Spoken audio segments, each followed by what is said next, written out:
نبی پاک صلی اللہ علیہ وسلم کوہ صفا کی پہاڑی سے گزر رہے تھے. قاضی سلمان منصور پوری نے لکھا ہے حضور گزر رہے تھے, ابو جہل بھی سامنے آ گیا.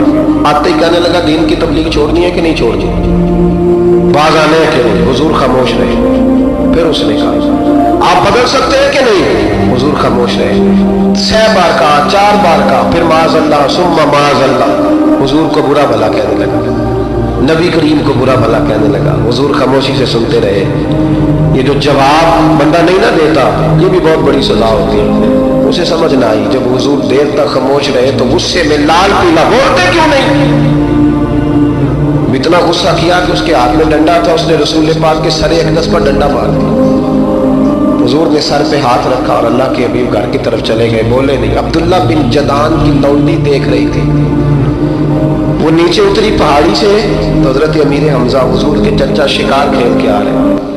وہ خاتون سامنے جا کے کھڑی ہو گئی, کہنے لگی امیر حمزہ محمد ابن عبداللہ صلی اللہ علیہ وسلم کو ابو جہل اس لیے مارتا ہے کہ ان کا والد کوئی نہیں, کوئی پوچھے گا نہیں, برادری ساری مخالف ہو گئی اس لیے مارتا ہے. تو بڑا دلیر ہے, شکار کھیلتا ہے, بھتیجے کا نہیں پتا. یہ نہ ہوتے ہیں, چچا کو بھی بڑا ہی پیار ہوتا ہے بھتیجے. ڈرتے ہیں کہ دفعہ لوگ بیوی سے دائیں بائیں والوں سے بات نہیں کرتے, لیکن نہ بھائی کے بچے بھی پیارے لگتے ہیں. میرے اپنے والد کے پوتے ہیں, وہ پیارے لگتے آتے جاتے ہیں. وہ جب اولاد کے سامنے خلاف باتیں کر لیتا ہے نا, لیکن ان کا دکھ بھی اپنا ہی ہوتا ہے, ان کی تکلیفیں بھی. یہ رشتہ ہے, یہ بھائی ناخنوں سے گوشت علیحدہ نہیں کیا جا سکتا. یہ اللہ کے بنائے ہوئے رشتے, یہ پیارے لگتی ہے, اپنے باپ کی نسل یہ اچھی لگتی ہے.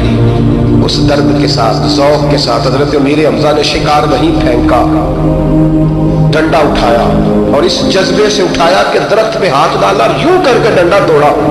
ابو جال بیٹھا تھا میں کعبہ میں, پوچھنے لگے کہاں ہے. وہ بیٹھا ہے لوگوں کے بیچ. جا کے پہلے برا بلا کا, پھر زور سے ڈنڈا مارا.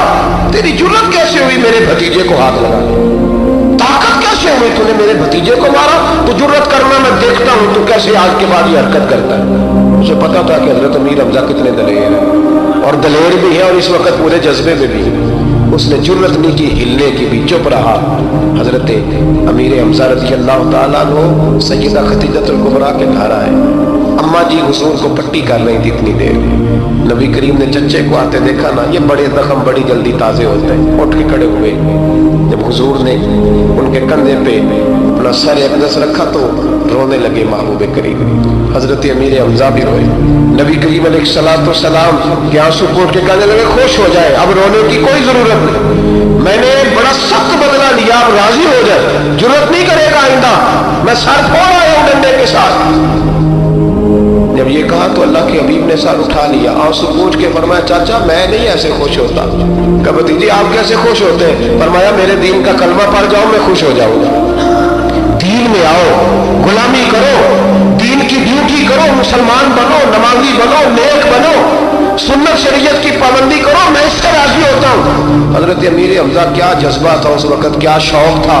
کہنے لگے کلمے سے راضی ہوتے ہو. کہا اب پڑھاؤ کلمہ, میں کلمہ پڑھنے کو بھی تیار ہوں. صلی اللہ تعالی علیہ وسلم کلمہ پڑھ لیا حضرت امیر حمزہ.